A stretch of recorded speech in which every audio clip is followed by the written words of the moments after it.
ለተሰኞ መጋቢት 20 ቀን 2017 ዓ.ም ሰላም ጤና ይስጥልን የተከበራችሁ ተመልካቾቻችን ከናሁ ቴሌቪዥን ለሰዓቱ ያዝንላችሁ መረጃዎቻችን ከዚህ ሰዓት ጀምሮ ወደ እናንተ ይደርሳሉ።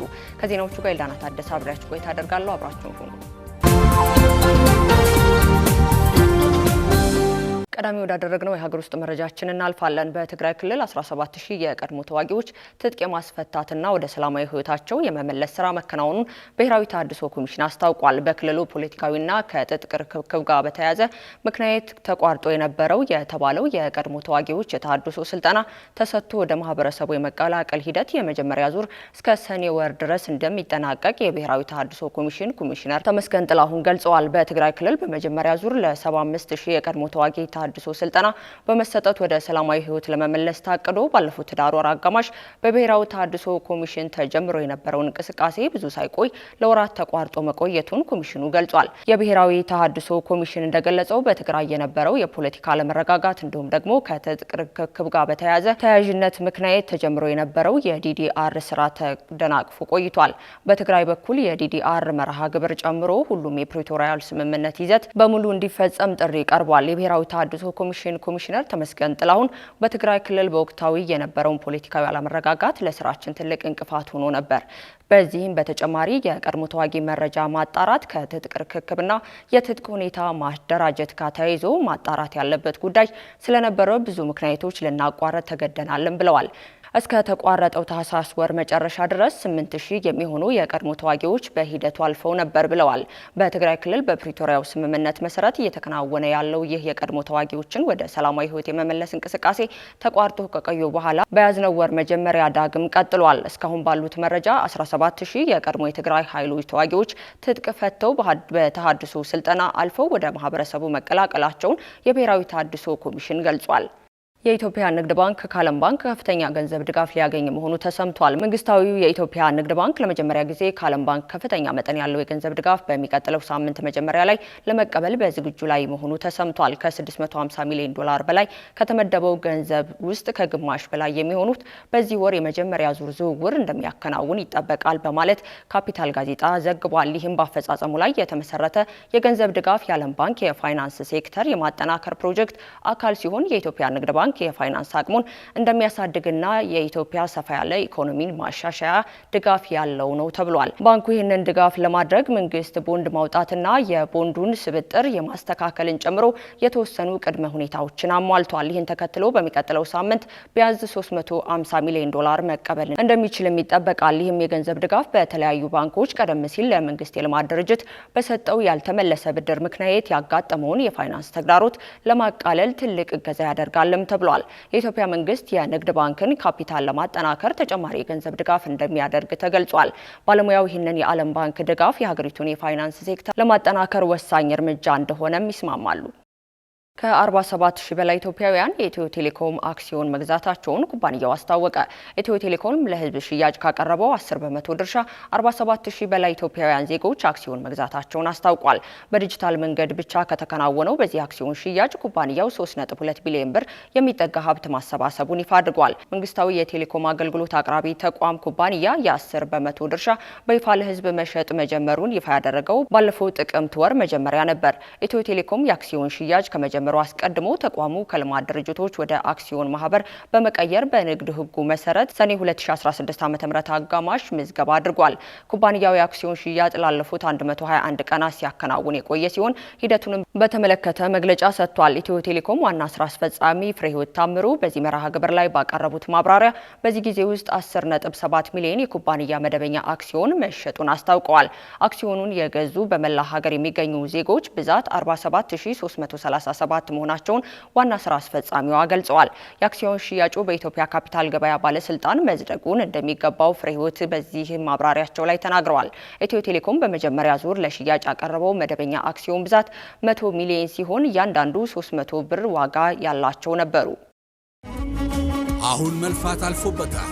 አንድ ሆነው ብዙ የሚሆኑበት ጊዜ መጥቷል። በጣቶ ፍጥነት ትኬቶን ቆርጠው ወደ ፈለጉበት ይጓዛል። ለመንገዶን ጊዜን ቀድሞ በመረጡት ሆቴል ወዲያውኑ ማረፊያውን ይይዛል።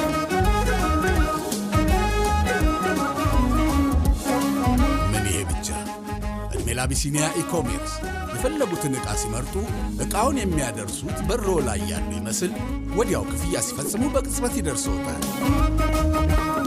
ጊዜ ገንዘብ በሆነበት በዚህ ዘመን እርስዎ መገኘት ሳይጠበቅቦ ጣቶ ይፍጠን እንጂ የወዳጆን ደስታ ባሉበት ይጋራሉ።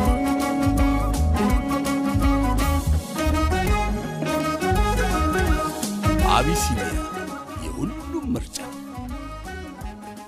ካሽጎ በየትኛውም ዓለም ሆነው በማንኛውም ሰዓት ለወገኑ የሚደርሱበት ፈጣን የገንዘብ መላኪያ ተከፈተሎ። ማስተርና ቪዛ ካርዶን በመጠቀም ከ5 እስከ 20 ዶላር የሚልኩበት አዲስ የገንዘብ መላኪያ መንገድ። ካሽጎን ለየት የሚያደርገው የትኛውም የገንዘብ ዝውውር በፍጥነት አገልግሎት ከመስጠቱም ባሻገር ለማንኛውም አገልግሎት ምንም አይነት ክፍያ አለመጠየቁ ነው። በሀገራችን ታሪክ ገንዘብን ከውጪ ወደ ሀገር ቤት በማስተላለፍ በመተግበሪያ መልክ አገልግሎት መስጠት የጀመረው የመጀመሪያው ሀገር በቀል የገንዘብ መላኪያ ዘዴ ካሽጎ ከ4500 በላይ ባሉ የባንክ ቅርንጫፎች አገልግሎት እየሰጠ ይገኛል። ገንዘቦን በሰኮንዶች ልዩነት ውስጥ ይፈልጉ በአካውንቶ ወይንም በእጆ ቆጥረው የሚወስዱበት ልዩ ዘዴ። በቅርቡ ሁሉንም ኢትዮጵያዊ ባለቤት ለማድረግ ጉዞ የጀመረው ካሽጎ ዛሬውኑ መተግበሪያውን በስልኮ ላይ በመጫን የአገልግሎቱ ተጠቃሚ ሆኑ። ፍጥነት መለያችን፣ ኢትዮጵያን መክፈቻችን፣ ካሽጎ ነው መላኪያችን። ካሽጎ የአዲሱ ትውልድ ብራንድ። ቀጥለናል። ከውጭ ወዳገኘናቸው መረጃዎች እናልፋለን። በቅርቡ ሽንፈት ያጋጠመው የፈጥኖ ደራሽ ኃይሉ ከሱዳን ጋር አዲስ ምዕራፍ ጦርነት መጀመሩን አስታውቋል። የፈጥኖ ደራሽ ኃይሉ በአዲስ ምዕራፍ ጦርነት ጥቃት የኤሌክትሪክ ኃይል ማመንጫ ጣቢያ ላይ ጉዳት በማድረስ ጀምረዋል ተብሏል። አርኤስኤፍ የዋን ሲዳን የአየር ማረፊያ ላይ ጥቃት በመፈጸም የጦር አውሮፕላን፣ ሰው አልባ አውሮፕላኖችና የጦር መሳሪያ ማከማቻዎችን ኢላማ በማድረግ ጥቃት ማድረሱን ከተዘገበ በኋላ የኃይል አዛዥ አማካሪ ፓሽታኪን መግለጫ ሰጥተዋል።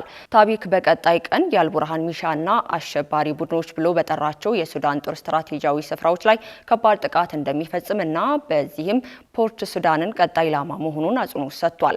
አርብ ዕለት በአትራባን በሚገኘው የመጠለያ ማዕከል ላይ አርኤስኤፍ በፈጸመው ጥቃት በትንሹ 11 ሰዎች መገደላቸው ይታወሳል። ከቅርብ ወራት ወዲህ በሁሉም የጦርነት ግንባር ላይ በተከታታይ ከደረሰው ሽንፈት በኋላ አርኤስኤፍ አሸባሪ ሚሊሻዎችን እንዲሁም ደግሞ እንዲህ አይነት የሽብር ስልት መጠቀም ጀምረዋል ሲል የሱዳን የውጭ ጉዳይ ሚኒስቴር አስታውቋል። በማህበራዊ ሚዲያ የተለቀቁ አንዳንድ ተንቀሳቃሽ ምስሎች በናይል ወንዝ ግዛት አልማካሽን በርበራ ከተማ በሚገኙ ኤሌክትሪክ ኃይል ማመንጫ ጣቢያ ላይ የተካሄደ የአርኤስኤፍ ጥቃት ተከትሎ የተከሰተውን የእሳት አደጋ ያሳያል። በመጨረሻም አሜሪካ በየመን ዋና ከተማ ሳና ላይ በፈጸመችው የአየር ጥቃት ቢያንስ 8 ሰዎች መሞታቸው ተገለጸ።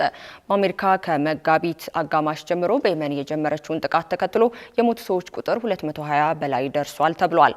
በመሆኑም የዩናይትድ ስቴትስ ጦር በየመን ዋና ከተማ ሰንዓ ላይ ባደረሰው ጥቃት በትንሹ 8 ሰዎች ሲገደሉ በርካታ ቆስለዋል ሲል ቢቢሲ ዘግቧል። በዚህም አሜሪካ ጦር ከመጋቢት አጋማሽ ጀምሮ በየመን ኢላማዎች ላይ ከ800 በላይ ጥቃቶች መፈጸሙንም አምኗል። አልማሲራ የተሰኘው ቴሌቪዥን ጣቢያ ረፋር ላይ እንደዘገበው አሜሪካ በየመን ዋና ከተማ ሰንዓን በስተሰሜን በሚገኘው ባሊ አልሐሪዝ ወረዳ ላይ ባደረሰችው ጥቃት 8 ሰዎች መገደላቸው ተዘግቧል። የዩናይትድ ስቴትስ በእሁዱ ምሽት በየመን አማራንና ሰዓዳን ግዛት መሞታቸውን የሀውቲ ባለስልጣን ገልጿል። ቀደም ሲል ሰንዓን ላይ በተፈጸመው ጥቃት 2 ሰዎች መሞታቸው ተዘግቧል።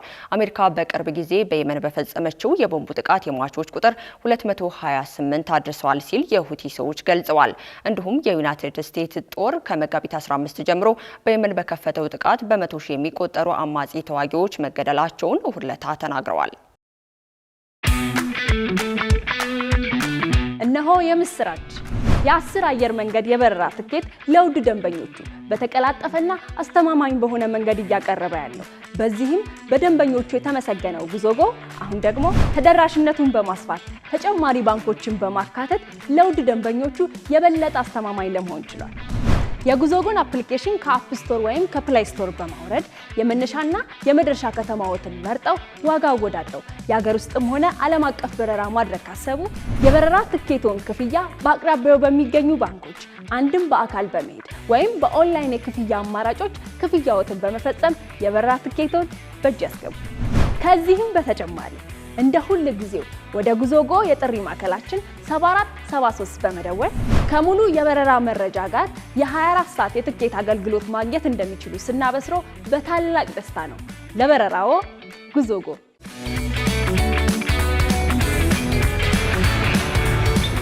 ከናሁ ቴሌቪዥን ለሰዓቱ ያዘላችሁ መረጃዎቻችን እስካሁን የሚመስሉ ነበር። ከዜናዎቹ ጋር ዳና ታደሰ አብራችሁ ቆይታ አደረኩኝ። የናሁ ፕሮግራሞች ወደ እናንተ መድረሳቸውን ይቀጥላሉ። መልካም ቀን።